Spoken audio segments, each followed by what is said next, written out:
میرے حضور نے زندگی کا خوبصورت زاویہ ہمیں عطا فرمایا کہ اللہ کے نزدیک جو محبوب ترین اعمال ہیں ان میں سے ایک عمل ہی ہے کسی مومن کے دل میں خوشی داخل کر دینا۔ آپ کا کوئی رویہ کسی کو خوش کر دے۔ فرمایا کہ نیکی کو چھوٹا نہ سمجھو، اور اگرچہ تم اپنے مومن بھائی سے مسکرا کر ہی کیوں نہیں ملتے، چھوٹی چھوٹی نیکیاں ہیں۔ آپ بل جمع کروانے جا رہے ہیں، کوئی بوڑھا شخص دیکھا بیچارہ مشکل سے کھڑا ہے، تو آپ اس کو آگے کر دیں یا اس کا بل اپنے ذمہ لے لیں کہ آپ یہاں بیٹھے میاں جی، میں آپ کا بل پے کر کے آپ کو جو ہے وہ دے دیتا ہوں۔ تو یہ اس سے کیا فرق پڑتا ہے؟ تو ہم نے ایک مائنڈ سیٹ رکھا ہے کہ یہ نیکی اتنے نفل پڑھیں گے تو اتنا ثواب ہوگا، اس میں کوئی بات نہیں۔ دیگ تقسیم کریں گے تو اتنا ثواب ہوگا، اس میں کوئی حرج نہیں، ثواب ہوگا۔ بہت بڑی نیکی ہے۔ گرمی کی شدت ہے تو آپ پانی پیش کر دیں، سردی کی شدت ہے تو افضل پانی نہیں ہوگا، چائے پیش کرنا ہوگی، گرم چیز پیش کرنا، سوپ پیش کرنا زیادہ افضل ہو جائے گا۔ اب گرمی میں ٹھنڈا پانی، یخ بستہ پانی ہو، یا آئس کریم آپ گرمی میں کسی آنے والے شخص کو کھلاتے ہیں تو وہ خوش بھی ہوگا، آپ کو ثواب بھی ملے گا، پانی کا ثواب ہے۔ لیکن سردیوں میں ٹھٹرتا ہوا آئے اور آپ برف والا پانی اس کو پیش کریں تو کام تو وہی کیا جو گرمی نے کیا تھا، لیکن اب اس کا ثواب نہیں ہوگا کیونکہ اس کو خوشی نہیں ہوگی تو فائدہ نہیں ہوگا۔ اس کے دل میں جو خوشی پیدا ہونی ہے اس کا ثواب آپ کو ملنا ہے۔ تو جب ننگا کوئی ہو، کسی کے پاس کپڑے نہ ہو، تو اس کو آپ کپڑے پہنائیں گے، بھوکا ہو کھانا کھلائیں گے تو یہ ثواب ہے۔ اور اگر اس کا مسئلہ کوئی اور ہے، اس کو دوائی چاہیے، تو آپ اس کو کہتے ہیں کہ نہیں آپ لنگر ہی کھائیں، میں آپ کو سوٹ ہی دوں گا، تو یہ کوئی بات نہ ہوئی۔ ضرورت ہے سردیوں میں یہ دینا ہے، گرمیوں میں دینا ہے، اس کی ضرورت کو پورا کرنا ہے۔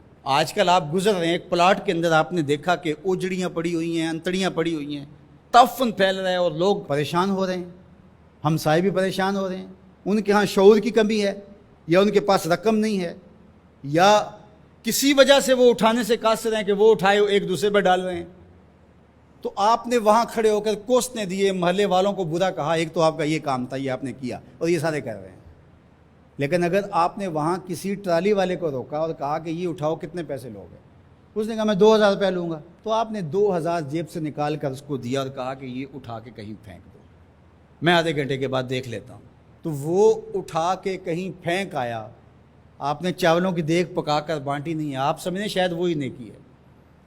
وہ نیکی تھی اس وقت ضرورت کی، عیدین کا موقع تھا، یہ نیکی تھی۔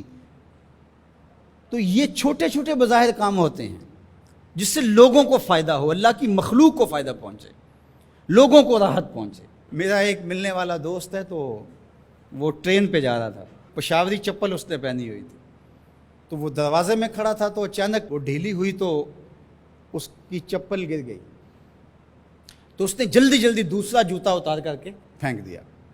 اس نے کہا کہ یہ میرے کام تو نہیں آئے گا، اور وہ جو اٹھائے گا اس کے کام بھی نہیں آئے گا، تو کم از کم یہ جذبہ تھا جس نے فوری فیصلہ کیا، یہ جذبہ تھا کسی کے کام آنا چاہیے، تو اس نے جلدی سے دوسرا جو ہے وہ پیش کر دیا۔ قیامت کے دن ایک شخص کا نامہ اعمال تلے گا تو ایک ہی نیکی کم ہوگی، اگر ایک نیکی مل جاتی ہے تو پلڑا نیکیوں والا بھاری ہوگا، فرمایا جائے گا جاؤ کوئی دوسری نیکی لے آؤ۔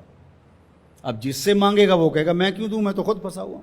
یوم یفر المرء من اخیہ وامہ وابیہ، ماں بھی بھاگے گی، بیٹا بھائی اپنی پڑی ہوگی، سب کو بیچارہ پریشان گھوم رہا ہوگا۔ ایک شخص پوچھے گا کیوں پریشان ہو، تو کہے گا کہ نامہ اعمال میں مجھے صرف ایک نیکی چاہیے، اور کاش دنیا پر اتنا وقت تھا کر لیتا، لیکن وہاں تو کر نہیں سکا اور آج کوئی دے نہیں رہا۔ اس نے کہا میرے پاس ایک ہی نیکی ہے، تو مجھے تو کچھ اس سے ملے گا نہیں، تو چل میں تجھے دان کرتا ہوں۔ تو وہ لا کے پلڑے میں رکھے گا تو پلڑا بھاری ہو جائے گا، تو آواز آئے گی کہ یہ کس نے تیرے پہ دان کیا؟ کہا ایک بندہ ملا، اس کے پاس ایک ہی نیکی تھی، اس نے وہ بھی دے دی۔ تو فرمایا تجھے تو بخشا اصول کے تحت کہ تیری نیکیاں زیادہ ہو گئیں، لیکن وہ میرے سے بڑا سخی نہیں، جاؤ بلاؤ، میں نے اس کی بھی مغفرت فرما دی۔ ایثار کا یہ فائدہ ہے۔ تو اس نے جوتا دوسرا پھینک دیا، اس نے کہا چلو میں تو ایک کا کیا کروں گا، تو یہ اس کا تو فائدہ ہو جائے۔ تو لوگوں کے لیے آسانیاں، لوگوں کے لیے سہولتیں، اللہ کی مخلوق کے لیے شفیق بن جاؤ، اللہ کی مخلوق کے لیے رحم کرنے والے بن جاؤ، طبیعتوں میں نرمی پیدا کرو، رقت پیدا کرو، لوگوں کی پردہ پوشی کرو، لوگوں سے درگزر کرو، اعراض کرو، لوگوں کے معاملات میں دخل نہ دو، لوگوں کو اذیت میں مبتلا نہ کرو۔